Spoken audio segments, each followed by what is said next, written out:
60 miles south of Long Island Sound, late. "Would you like one?" Trenton Sidney asked, his hand hovering over the cigar box. "They're Cuban. Picked them up myself last week." "Tempting, but I'll pass," Stone Barrington said. Trenton pulled out a cigar, cut the end, and lit it. The two men were on the upper deck outside the dining room of Trenton's new yacht, the Amanda J. He'd commissioned its construction 2 years ago and had finally taken possession of the boat a week earlier. Trenton had not been born to a wealthy family, but had earned his fortune through hard work and keen instincts.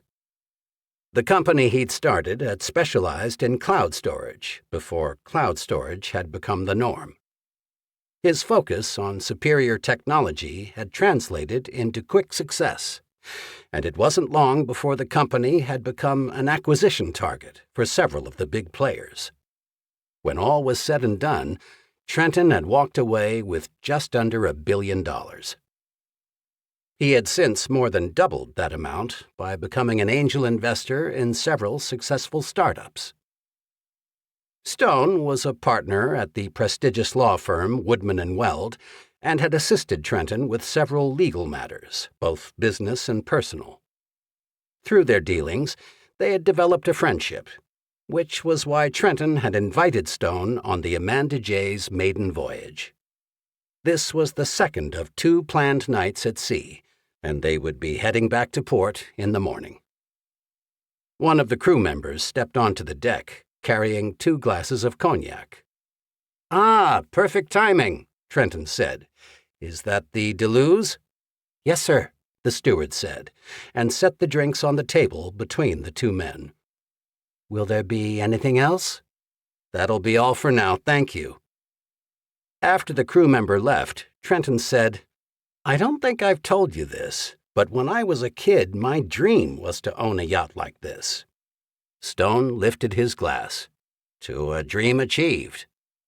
They took a drink. As Stone set his cognac down, he was hit with a momentary spell of lightheadedness. "Are you okay?" Trenton asked. "Just a little tired, I think," Stone said, then stood. "If you don't mind, I'm going to call it a night." "Not at all. I'll see you at breakfast." "Sounds good."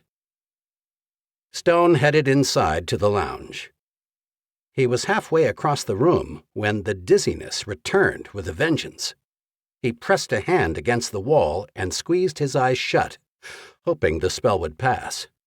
"Do you need assistance, Mr. Barrington?" It took a moment for the question to register. He blinked and turned to the voice. The steward was hurrying toward him, looking concerned. "I'm not feeling too well," Stone said, his voice suddenly weak.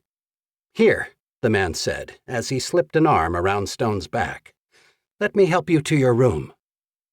Before Stone could even say thank you, everything went black.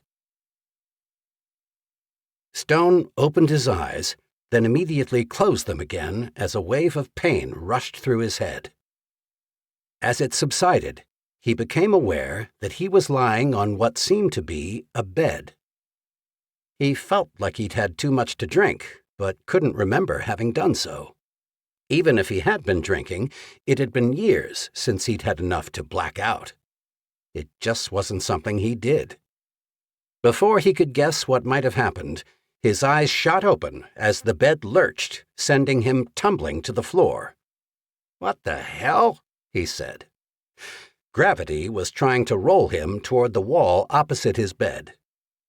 His eyes whipped around the room in confusion. This wasn't his bedroom in Turtle Bay, nor was it one in any of his other homes. It looked more like a room on a boat. That's right. He was on the Amanda J. But the Amanda J was not a sailboat, which would have explained the tilt. Stone struggled to his feet, then staggered to the door and out into the corridor. Water sloshed across the floor as more poured in from somewhere unseen. He stumbled to the stairs, then hurried up them and out onto the deck. The Amanda J was already listing so far to starboard that the edge of the deck was only a few hand lengths from the ocean's surface.